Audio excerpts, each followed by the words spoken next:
been out since 6:30. Where's your camera? Please, can you keep on moving? What's good, friends? I hope you're all keeping well. I'm Bal Bartlett, aka Mr. Whisper on Instagram, and I'm a professional photographer based in London who loves street photography. Today's video is my first street photography POV, so I'm pretty excited to share it with you guys. I'll be kicking off at London Southbank around sunrise, and then we'll be heading down towards Southwark through Borough Market and towards Tower Bridge, and then we'll just go with the flow from there. Before we get started, it would mean a great deal to me if you guys could support the channel by hitting that subscribe button and notification bell so you don't miss future videos. Okay, we done? I believe the buttons are just there. Cool, all right, without further ado, the forecast says sunny, so let's go and make some photos, and I'll catch you guys after the POV. Peace.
Ooh. That is a lot.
Gus, you got your camera out?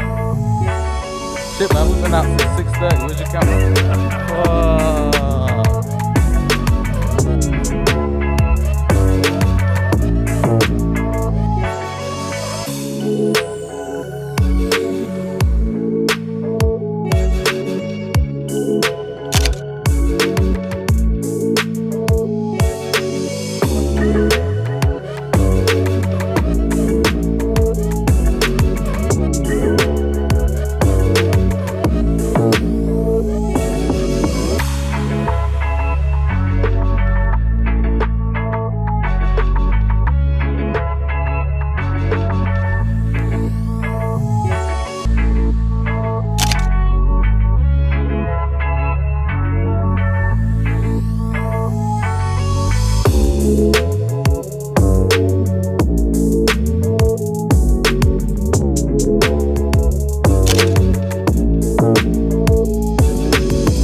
So you know you have good days and you have bad days. Well, today was definitely a good day, especially because I normally avoid shooting in the daylight as I'm much more comfortable shooting at night and editing low light images. But saying that, halfway through the day, I found myself chasing light, having fun with shadows and silhouettes, which is much more attuned to my night photography work and left me inspired to go out and shoot and explore much more during the day. And I hope it's done the same for you guys. Also, I hope you guys picked up some tips from the video, and if you've got any questions, please leave them below. Much more content to follow on the way, so do me a favor and please do subscribe to the channel. If you like the video, hit that thumbs up button and notification bell so you don't miss future videos. That's all from me for today, folks. Thanks again for watching. Until next time, take it easy.